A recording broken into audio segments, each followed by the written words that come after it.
এখন জাতীয় সঙ্গীত নিয়ে বিতর্ক শুরু হয়েছে না? আরে হয়েছে কি না? এমন এক দেশে থাকি যেই দেশে আল্লাহ রসুলকে গালি দিলে এটাকে বলা হয় বাক স্বাধীনতা, কথার স্বাধীনতা। এক লোক লিখেছে, বিধর্মী, আমি তার নাম আনছি না, বিধর্মী, সে লিখেছে বাংলাদেশ আসলেই স্বাধীন হয়েছে কিনা, আসলেই জনগণ অধিকার পাচ্ছে কিনা, এটা বোঝার মানদণ্ড হলো নবীরে গালি দেওয়ার অধিকার পেতে হবে। যদি নবীরে গালি দিলে কেউ কিছু না বলে তাহলে বোঝা যাবে দেশ স্বাধীন, মানুষ মানবাধিকার পাচ্ছে।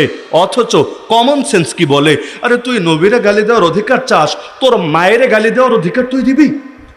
তোর মায়েরা গালি দিলে আর তোর নেতারে গালি দিলে, তোর নেত্রীরা গালি দিলে তোর কলিজার মধ্যে আগুন জ্বলে, তখন তুই আইন পর্যন্ত নিজের হাতে তুলে নিস। তো তোর মায়ের দাম বেশি না নবীর দাম বেশি? তোর নেতার দাম বেশি না তোর নবীর দাম বেশি? আরে তোর নেত্রীর দাম বেশি না আল্লাহ রসুলের দাম বেশি? তো আল্লাহ রসুলের সাথে কারে তুই তুলনা করতে এসেছিস? তো কোরআনের বিরুদ্ধে কথা বলে এতে সমস্যা হয় না, নিজেরা সংবিধানের বিরুদ্ধে কথা বলে এত সমস্যা হয় না। তো জাতীয় সঙ্গীত এটা তো মানুষই বানিয়েছে নাকি? না আল্লাহ বানিয়েছেন, না রাসূল বানিয়েছেন? মানুষ বানিয়েছে। এটার পক্ষে বিপক্ষে মত থাকতে পারে নাকি পারে না? কারণ মানুষ মানুষকে খোদা মানে না, কেউ কারোটা মেনে নিতে বাধ্য না। তো এটা নিয়ে অভিমত থাকতে পারে নাকি পারে না? আর রবীন্দ্রনাথ ঠাকুরের গান 3 দেশের জাতীয় সঙ্গীত, বাংলাদেশেরও, ভারতেরও, শ্রীলঙ্কারও। এক মানুষরে 3 দেশে নিয়ে টানা হেঁচড়া করার দরকার কি? তিনি ভারতীয়, তো ঠিক আছে, তার গান ভারতীয়রা রাখুক না জাতীয় সঙ্গীত হিসাবে, কি সমস্যা? কিন্তু বাংলাদেশের মানুষ কোন দুঃখে তারে পূজা দিতে বাধ্য হবে? তার চাইতে বড় কথা, জাতীয় সঙ্গীতটা তো লেখা হয়েছিল বঙ্গভঙ্গের বিপক্ষে এবং আমাদের এই বাংলাদেশের মুসলমানদের পচানোর স্বার্থে। ইতিহাস পড়ে দেখেন, তার চাইতে বড় কথা এখানে এমন কিছু বাক্য আছে, ওমা তোর পায়ে তোর চরণে ঠেকাই মাথা, নাই মনে হয়? যদিও জাতীয় সঙ্গীত কয়েকটা লাইন তো রেখেছে, ওই লাইনগুলোর মধ্যে সম্ভবত নাই, কিন্তু পুরো সঙ্গীতটার মধ্যে, পুরো গীতটার মধ্যে আছে নাকি নাই? ও মা তোর চরণে ঠেকাই মাথা। এখানে মা মানে কোন আম্মা? ওই পলাতক আম্মা না, এখানে মা মানে হইল দেশ মাতৃকা, মানে দেশরে আম্মাজান বলছে। বলবেন দেশরে আম্মাজান কেন বললো? যারা গরুরে আম্মা বলতে পারে, এমনকি সেই গাভীর মূত্র পান করে গর্বের সাথে ঢেকুর তুলতে পারে যে সারাবন তহুরা পান করে ফেলেছে, তো যারা গাভীরে আম্মাজান ডেকে তার মূত্র পান করার ইবাদত মনে করে, তারা দেশরে তো আম্মাজান ডাকতেই পারে। যদিও আমরা দেশরে আম্মা আব্বা ডাকা লাগে না, আমাদের আম্মাও আছে আব্বাও আছে, যাদের ভেজাল আছে ওদের অনেক সময় আরেকজনের ডাইকা পোষায় নেওয়া লাগে। অনেক ভণ্ডরা আছে খালি পীর আব্বা আবিষ্কার করে, এক হলো শ্রদ্ধার স্বার্থে বলে, তাও না, এমন আব্বা মানে নিজের বাপের লগে বেয়াদবি করে আর পীরে গিয়ে সেজদা পর্যন্ত দিয়ে আনুগত্য প্রদর্শন করে। নাউযুবিল্লাহি মিন যালিক। তো ও মা তোর চরণে, চরণে মানে কদমে, কদমে মানে ঠ্যাঙ্গে, পায়ে, তো তোর পায়ে ঠেকাই মাথা, এইটাই তো সেজদা। আরে বলছেন না, তোর চরণে ঠেকাই মাথা, এটাই তো সেজদা। আমরা তো আল্লাহর রসুলের চরণে মাথা ঠেকাই এটাও বলবো না, আমরা তো কোনো পীরের চরণে মাথা ঠেকাই এটাও বলবো না, আমরা সেজদা দেই একজনকেই, নাম তার আল্লাহ। তাহলে যেখানে এমন বাক্য আছে, শিরকি কথা একটা না, আমি আরো প্রমাণ দিতে পারবো। ওই একজন 8 বছর পর্যন্ত আয়নাঘরে থেকে এসে খালি জাতীয় সঙ্গীত নিয়ে নিজের মতামতটা জানিয়েছে, সব নাস্তিক সেকুলারদের লেন্সার মধ্যে আগুন ধরে গিয়েছে। অথচ ওরা সারাদিন কোরআনের বিরুদ্ধে কথা বলে, আমরা প্রতিবাদ করলে আমাদের গালি দেয় মৌলবাদী, উগ্রবাদী, সাম্প্রদায়িক, উস্কানিদাতা বলে। আরে তোর জাতীয় সঙ্গীত নিয়ে বললে তোর কলিজায় লাগে, আর আমার কোরআন নিয়ে বললে আমার কলিজায় লাগতে পারবে না। অথচ কোরআন আল্লাহর কিতাব, জাতীয় সঙ্গীত আল্লাহ বা রাসূলের কোনো দেওয়া কোনো কিছু না। তাহলে এটারে ভণ্ডামি না তো ভণ্ডামি কারে বলে? এগুলো বাংলাদেশে হচ্ছে নাকি হচ্ছে না? তো সুতরাং এগুলো থেকে বেরিয়ে আসতে হবে। শোনেন, ভাস্কর্য যদি কোনো কল্যাণ থাকতো, মুসলমান আর কারো ভাস্কর্য না বানালেও প্রত্যেকে, আপনারা গরিবরাও প্রত্যেকে অন্তত নবীজির একটা করে ভাস্কর্য বানিয়ে ঘরে সাজিয়ে রাখতো। কারণ আল্লাহর কসম, নবীর চাইতে দুনিয়াতে কাউকে বেশি ভালোবাসি না, বাবাকেও না, মাকেও না, পৃথিবীর কাউকে না। আল্লাহ রসুলের চাইতে যে অন্য কাউকে বেশি ভালোবাসে তার ইমানই পূর্ণতা পায় নাই। তো নবীকে ভালোবাসার পর নবীর ভাস্কর্য যেহেতু বানাই নাই, উপরন্তু কেউ যদি বানায় আমরা গিয়ে ঘুরিয়ে দিয়ে আসতে দেরি করব না। যত বড় হুজুরও যদি বানায়, বানাতে দেরি, ওটাকে মাটির সাথে মিশিয়ে দিতে দেরি হবে না। তাহলে যেখানে নবীর ব্যাপারে আমরা ভাস্কর্যের লাইনে আপোষ করি না, সেখানে তোমার চেতনার প্রতিকৃতি হিসাবে তুমি ভাস্কর্য দিয়ে দেশ সয়লাভ করাবা, এটা কিছুতেই মেনে নেওয়া যাবে না। এই যে শহীদ আবু সাইদ, যাকে কেন্দ্র করে গোটা আন্দোলনটা চাঙ্গা হয়ে গিয়েছিল। আলহামদুলিল্লাহ সুম্মা আলহামদুলিল্লাহ। আমার একটা জিনিস ভালো লেগেছে, তার ফ্যামিলি নিজেদের থেকেই, কেউ বলে নাই, নিজেদের থেকে আলহামদুলিল্লাহ সরকারের কাছে এই মর্মে চিঠি পাঠিয়েছে যে আমার ছেলের নামে কোনো ভাস্কর্য যাতে না হয়। আমরা মুসলমান, আমার ছেলের নামে ইসালে সওয়াব হোক, কোরআন তেলাওয়াত হোক, দান সদকা হোক, এগুলো হোক, লেকিন আমার ছেলের নামে কোনো ভাস্কর্য যাতে না হয়, তার দ্বারা এই দেশে শিরকি এবং জাহেলিয়াতি সংস্কৃতি যাতে শোভা না পায়। আমি মনে করি সালাম, বরকত, রফিক, জব্বার, মুক্তিযোদ্ধারা, মানে এক কথায় যাদের ভাস্কর্য বিভিন্ন জায়গায় টানিয়ে রাখা হয়েছে তাদেরও বংশের লোক কেউ আছে তো, এমন তো না যে বংশে কেউ নাই, সব মরে গেছে, আছে কি না? আমি মনে করি এবং আমি এই দাবিটাও রাখি, আমি কাছে পেলে প্রত্যেকের হাত ধরে হলে অনুরোধ করতাম, আল্লাহর ওয়াস্তে, আল্লাহর ওয়াস্তে, আল্লাহর ওয়াস্তে আপনারাই পারবেন এই শয়তানি ঠেকাতে। আপনারা সরকারের কাছে আবেদন করেন, মিডিয়ায় বিবৃতি দেন যে আমরা চাই না আমাদের এই শহীদ সন্তান বা শহীদ আত্মীয়ের নামে এই জাহেলি সংস্কৃতি, আল্লাহর নবীর আদর্শ বিরোধী সংস্কৃতি বাংলাদেশে জারি থাকবে। তাহলে এই ব্যাপারে সচেতন হবেন তো ইনশাআল্লাহ? সচেতন হবেন তো ইনশাআল্লাহ? বাসায় যারা পত্রিকা রাখেন, সাবধান, বাসায় যারা পত্রিকা রাখেন যতক্ষণ পড়েন তো ঠিক আছে, পড়ার পরে এটাকে আড়াল করে রাখবেন, ঢেকে রাখবেন, কারণ পত্রিকার মধ্যে মানুষের ছবি থাকে নাকি থাকে না? এটাকে যদি প্রকাশ্যে রাখেন এভাবে, মানে কোনো কিছু দিয়ে চাপা দেওয়া না, আড়াল করা না, প্রকাশ্যে, আবার ওই ঘরে আপনি নামাজও পড়ছেন, এই যে মানুষের ছবি দেখা যাচ্ছে, তাহলে এটা কিভাবে আপনার নামাজের সঙ্গে সামঞ্জস্যপূর্ণ হচ্ছে? তাহলে বাসায় পত্রিকা হয়তো অনেকে রাখেন, যদি এখন কম রাখে, টেলিভিশন ব্যাপক হওয়ার কারণে, মোবাইল ব্যাপক হওয়ার কারণে পত্র পত্রিকা কম রাখে, যারাই রাখেন পত্রিকা পড়ার সময় পড়েন ঠিক আছে, কিন্তু পরবর্তীতে এটাকে আড়াল করে রাখেন, ছবি যাতে দৃশ্যমান না থাকে। মনে থাকবে তো ইনশাআল্লাহ? নিজের বাবার ছবি, কারো ছবি ঘরে টানিয়ে রাখবেন না। মনে রাখবেন, প্রিন্টেড ছবি, ছাপানো ছবি, আঁকা ছবি, ভাস্কর্য পৃথিবীর কোনো মুফতি কোনো দিনও হালাল বলতে পারবে না। আল্লাহ রাসূল যা হারাম করেছেন হারামই। সর্বোচ্চ ইখতিলাফ যারা করেছে ডিজিটাল পিকচার নিয়ে। ডিজিটাল পিকচার মানে কি? যেটা মেমোরিতে থাকে, টেলিভিশনের পর্দায় থাকে, মোবাইলে থাকে, যেটা ছাপা হয় না, আঁকা হয় না, তাও সেটা নিয়ে ইখতিলাফ, মানে এমন না যে সেটাও জায়েজ হয়ে গিয়েছে বা সবাই একমত হয়ে গিয়েছে, সেটা নিয়ে কেউ কেউ ভিন্ন মত দিয়েছে, লেকিন যেটা ছাপা, যেটা আঁকা, যেটা প্রিন্ট করা, ওটাকে পৃথিবীর কোনো মুফতি জায়েজ বলে নাই, বলার সুযোগও নেই। তাহলে একটা কষ্ট দিয়ে এবার শেষ পর্যায়ে এসে, বেরতলা থেকে গাড়িতে উঠবেন, বিশ্ব রোড যাবেন। কোন বিশ্ব রোড?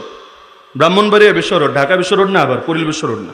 বেরতলা থেকে উঠবেন, সিএনজিতে ওঠেন, ভ্যানে ওঠেন, প্রাইভেট কারে ওঠেন, বাসে ওঠেন, কোথায় যাবেন? ব্রাহ্মণবাড়িয়া বিশ্ব রোড, শহীদবাড়িয়া বিশ্ব রোড। বিশ্ব রোড যাওয়ার আগে, যাওয়ার সময় হাতের ডান পাশে একটা মাদ্রাসা পড়বে, পড়বে না মনে হয়? পড়বে না একটা মাদ্রাসা? সে বেশ সুন্দর মাদ্রাসা, কাঁচ দিয়ে পুরা মাদ্রাসাটা ঢাকা। আমি আলহামদুলিল্লাহ সুম্মা আলহামদুলিল্লাহ হকের ব্যাপারে আপোষ কামি হতে রাজি না। অন্যায় যেটা সেটা অন্যায়, সেটার ব্যাপারে নীরব থাকতে রাজি না। এই দৃশ্য আমি দেখে আসছি কয়েক মাস থেকে, যেহেতু আমার বাড়ি সিলেট এবং এই রোডে আমার নিয়মিত যাতায়াত, কয়েক মাস থেকে আমি এতদিন পর্যন্ত এ ব্যাপারে নীরব ছিলাম। আমার ধারণা ছিল এক শহীদবাড়িয়ার জমিন আলহামদুলিল্লাহ সুম্মা আলহামদুলিল্লাহ যেই পরিমাণ ওলামা, যেই পরিমাণ তালাবা, যেই পরিমাণ তাওহীদ জনতা আছে, কেউ না কেউ তো নাহি আনিল মুনকার, অন্যায়ের বিরুদ্ধে প্রতিবাদ করবেই করবে, কারণ অন্যায়ের বিরুদ্ধে প্রতিবাদ করা ফরজ দায়িত্ব উম্মতের উপরে। এবং চার কারণে আল্লাহ জাতিকে শ্রেষ্ঠত্ব দিয়েছে, এর মধ্যে একটা সৎ কাজের আদেশ দেওয়া আর একটা অসৎ কাজ থেকে, অন্যায় থেকে নিষেধ করা। তাহলে সৎ কাজের আদেশ দিলেই হবে না, সৎ কাজের আদেশও দেওয়া লাগবে, অন্যায় কাজ থেকেও নিষেধ করা লাগবে। যার হাত আছে হাত দিয়ে, যার মুখ আছে মুখ দিয়ে, যার কিছুই নাই অন্তরের পরিকল্পনা দিয়ে। কিন্তু আমি হতাশ, আমি নিরাশ। দীর্ঘ প্রায় 1 মাসেরও বেশি, মানে কয়েক মাস হয়ে যাবে সম্ভবত, দেখে আসছি কোনো পরিবর্তন দেখছি না। তাই আজকেই ব্রাহ্মণবাড়িয়ার জমিনে আমি বলে যাচ্ছি, আমি আশা রাখি একজন মুসলমানও যদি এই জমিনে, এই জেলায় সচেতন থাকে, ইনশাআল্লাহ অন্যায়ের দরজা বন্ধ করতে হবেই হবে। কি সেটা?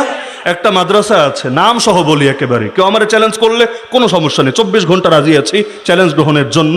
মার্কাজুত তাহফিজ নামে কাঁচে ঘেরা বেশ সুন্দর একটা মাদ্রাসা, আলহামদুলিল্লাহ সুম্মা আলহামদুলিল্লাহ। সকল মাদ্রাসা আমাদের কলিজার টুকরা, আমাদের মহাব্বতের জায়গা। তো মাদ্রাসার সামনে বিশাল ব্যানারের মধ্যে একজন হুজুরের ছবি আর একজন ছাত্রের ছবি বিশাল করে টানানো। আমি মিথ্যা বলছি? আমি ভুল বলছি? এখানে যারা আছেন জীবনে বিশ্ব রোড গিয়ে একবার গিয়ে থাকলেও দেখার কথা। তাহলে এই যে এটা আছে, আমাকে বলেন বঙ্গবন্ধুর ছবি আর এই হুজুরের ছবির মধ্যে কি পার্থক্য?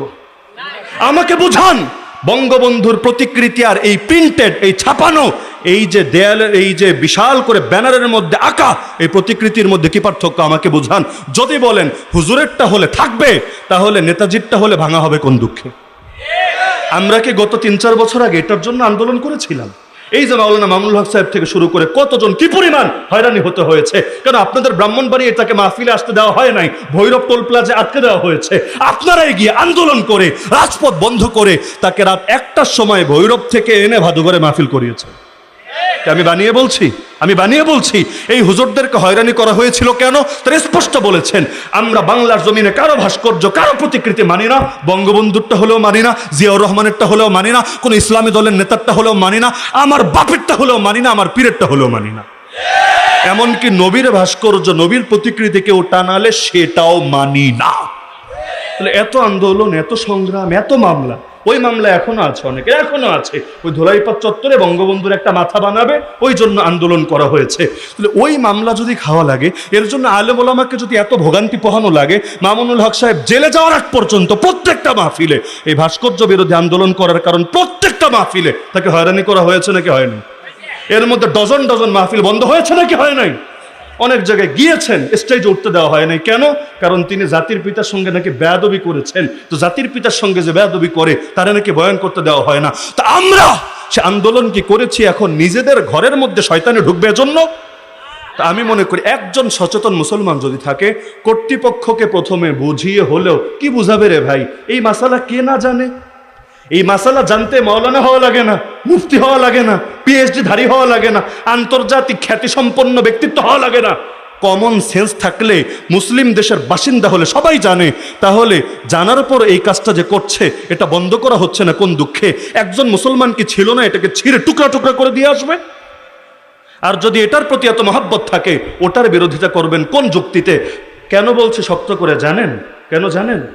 দুদিন পর নাস্তিকরা এই পয়েন্টই আমাদের ফাঁসাবে। জানেন না তো আপনারা? নাস্তিকরা যখন আমাদেরকে রিমান্ডে নেয়, বিভিন্ন সময় বিভিন্ন জায়গায় হয়রানি করে, এই পয়েন্টেই ধরে যে আমরা করি, বিরোধিতা করেন, আপনার ঘরের লোক যে করে, কি বলবো, লজ্জায় মাথা কাটা যায়, কিছু বলার মতো অবস্থা থাকে না। তো যেহেতু আমাদেরকে হালতগুলো ফেস করতে হয়, যেহেতু মাঠে ময়দানে থাকতে হয়, যেহেতু জাতির প্রতিনিধিত্ব করতে হয়, সুতরাং বাইরের শয়তানি যেমন মানি না, ঘরের শয়তানিও মানতে পারি না। আমার বাপ অন্যায় করলে সেটা অন্যায়, আর তৃতীয় ব্যক্তি অন্যায় করলে সেটা অন্যায়। কেউ যদি বলে এটা গীবত, আমি বলবো তুই গীবত আর নসিহতের সংজ্ঞায় বুঝিস না। দুদিন পর তুই কোরআন পড়তে গিয়ে বলবি, কিরে আল্লাহ দেখে ফেরাউনের গীবত করেছে, কিরে আল্লাহ দেখে আবু লাহাবের গীবত করেছে, তাব্বাত ইয়াদা আবি লাহাবি ওয়া তাব। কিন্তু এটা গীবত না, এটা হক প্রকাশ। এই হক প্রকাশ না হলে উম্মার মধ্য থেকে বাতিল দূর হবে না, আল্লাহর জমিনে আল্লাহর দিন জিন্দা হবে না।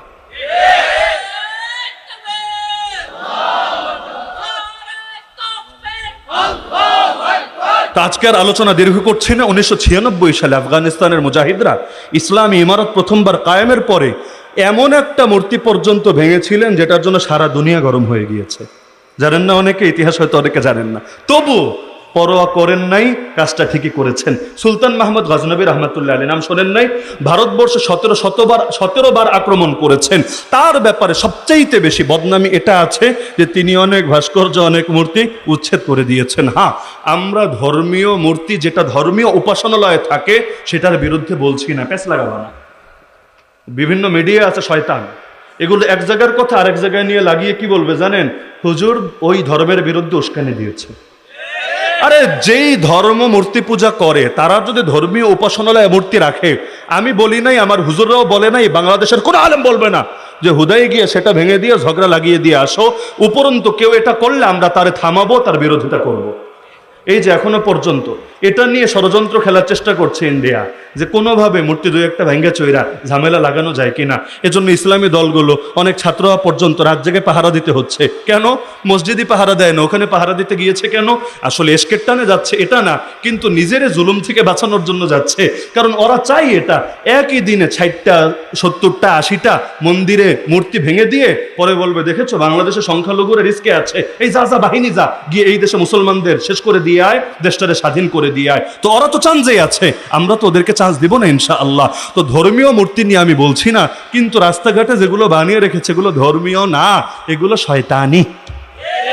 তো এগুলোর ব্যাপারে আমরা কোনো আপোষ করতে রাজি না। তো বার্তাটা দিয়ে গেলাম। আজকে কয় তারিখ? 5 সেপ্টেম্বর 2024, বৃহস্পতিবার, রাত 12টা পার হয়ে গিয়েছে। সেই হিসেবে 6 সেপ্টেম্বরই ধরলাম। কথাটা আজকে বললাম, কবে বাস্তবায়িত দেখি, নিয়মিত যেহেতু আমার যাতায়াত আছে, কবে বাস্তবায়ন হয় সেটাও দেখব এবং সেটাও ঘোষণা দিয়ে বলবো ইনশাআল্লাহ। লুকোচুরির কিচ্ছু নাই, আল্লাহ আমাদের সহায় হোক। আর যাদের ব্যাপারে বললাম তারা নিজেরাই যদি কথা শুনে সরিয়ে ফেলে, আলহামদুলিল্লাহ সুম্মা আলহামদুলিল্লাহ। আর তারা যদি মনে করে আমি ভুল ফতোয়া দিচ্ছি, ভুল মাসালা বলছি, 24 আওয়ার্স আমি রেডি আছি। তারা প্রকাশ্যে যাতে আমাকে চ্যালেঞ্জ করে, অফলাইনে অনলাইনে যেখানে মনে চায় সেখানে, আমি তাদের এই সংশয় দূর করার জন্য যে কত দলিল আছে তাদের কাছে, এটার হালাল প্রমাণ করার জন্য, এটাকে বৈধতা দেওয়ার জন্য সব দলিলের অবস্থা এনে হাজির করুক, একটা একটা করে সব সংশয় খণ্ডন করে দেব ইনশাআল্লাহ।